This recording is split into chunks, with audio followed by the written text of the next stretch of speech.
Father Cristino, welcome back. Thank you. Appreciate that you participated in our Advent series. And so we're going to go again into St. Alphonsus, a quote from him, and I'll get your reaction. Sure.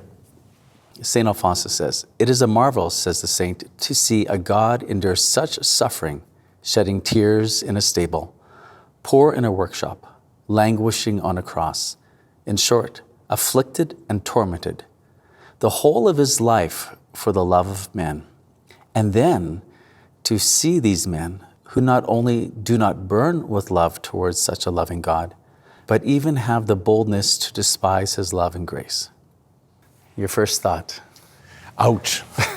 That says a lot in very poetic terms. But I think the real point that he's getting at the end there is to say, after giving some examples of all of the different ways that our Lord so peacefully and voluntarily bore suffering all throughout his life, from beginning in that stable where he cried as a baby would cry, the tears that would accompany him throughout his whole life up until the cross itself. The real tragedy is that despite showing us that love, that there have been innumerable people throughout history who have not only not been moved by that love, but turn around and contradict it or reject it.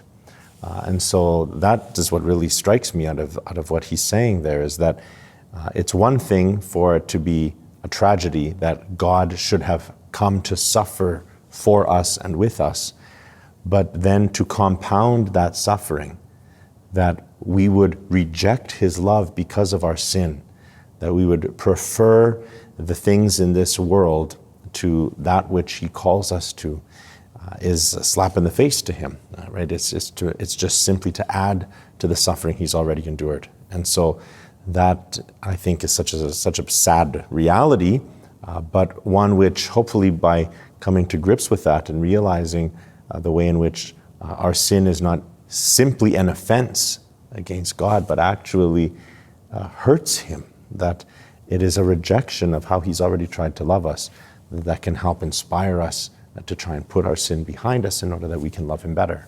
There was a quote prior to this one in his daily sermons today, and St. Alphonsus makes the point that God could have saved us another way, but he didn't. He chose this way. What does that say to us or communicate to us, that he could have, but he chose this way? Is there something that we can learn from that? I think it's the mystery of the depths of his love. We have the tendency to take whatever shortcut we can, to find the simplest and easiest way forward. I had a professor in the seminary who used to say, "Work smart, not hard." And I value that in the sense of why we should be more efficient and do as much work as we can in a way that takes as little excess effort from us as possible. But yet we don't want to let that turn into the lowest common denominator mentality, where we do the bare minimum, right? When I do marriage prep with couples, I always say, how would you feel if one of you asked the other, what is the minimum amount of love you require from me in order not to leave me? Right? Wouldn't even just being asked that question hurt you? Wouldn't it alarm you to wonder whether or not I could actually be married to this person if their objective is only to love me the minimum amount I require? Love by its nature should want to give more. And so St. Alphonsus, I think, is saying, despite the fact that God could have saved us by some other simple and humble means that would not have to have involved the suffering of the cross and all of the other suffering that his human life endured, he still chose that because he wanted to give the maximum amount. He wanted to give all of what he knew he could, and not the bare minimum of what he had to. And that, I think, should set a pattern for us to also want to try and follow. How can I love you, Lord, the most effectively? How can I give you as much as possible, as opposed to asking, what's the bare minimum that I need to do to get into heaven? And if we start from that perspective, we're already at a very dangerous starting point, and something that is beneath what we are capable of, because love is capable of the infinite.